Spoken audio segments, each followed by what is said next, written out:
comes to training legs, the first exercise we think about is the squat. It's a very basic move and it has a lot of benefits. However, many people don't know how to squat correctly. And of course, its execution depends on the bone structure of each person. In this video, I will show you different options of the squat, how to adapt them to your body, and which muscles you are targeting with each of them.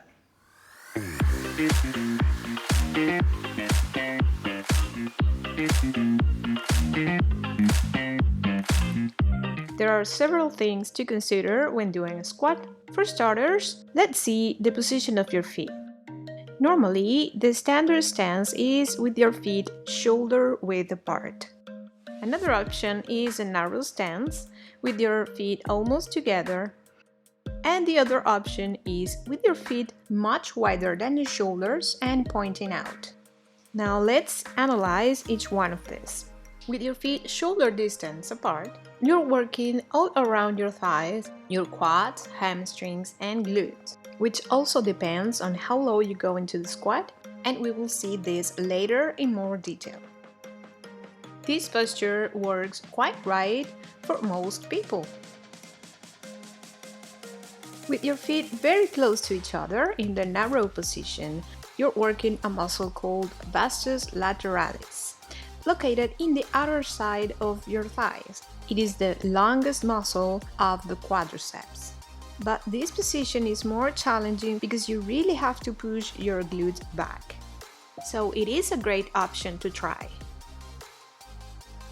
With the wide stance, feet much farther from each other, you're working the inner side of your thighs, your adductors.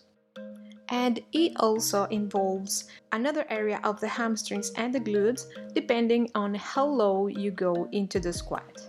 This is a very comfy position for most people, but you always have to be cautious that your knees are pointing directly towards your toes and not falling inward.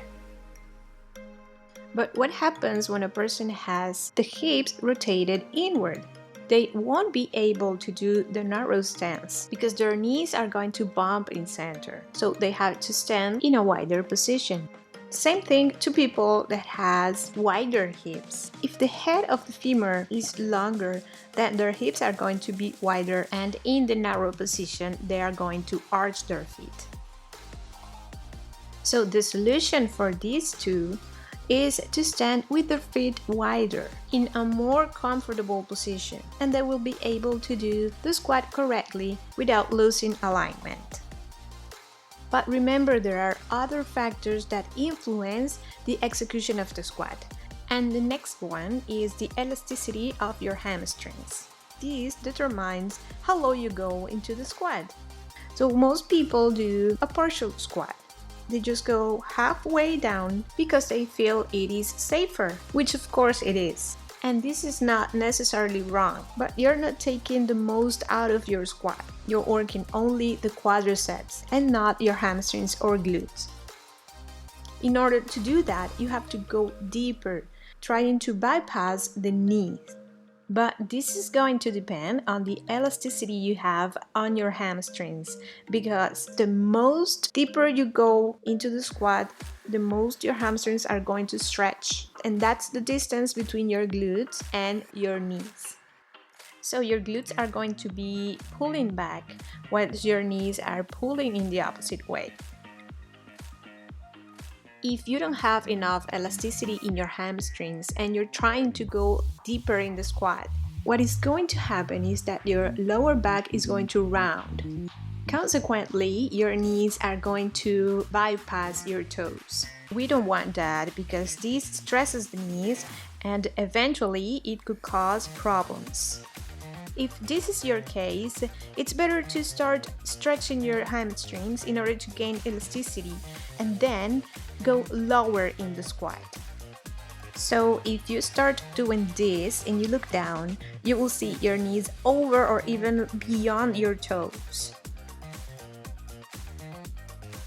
What we really want to achieve is to increase the distance between the glutes and the knees, stretching the hamstrings. So you have to pull your glutes back. And keep your knees to the front, but not bypassing your toes. And the weight must be over your heels. You can even move your toes freely if you're doing it right. Even though this move appears to be simple, it is a very complex exercise.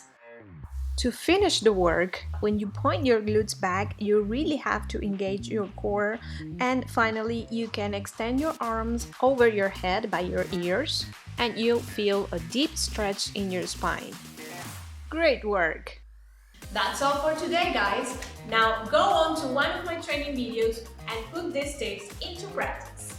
Let me know if I helped you by giving me a like. And subscribe to my channel right here so you don't miss any of my recommendations for you to be healthy. Thanks for letting me be your fitness coach, and I hope to see you soon.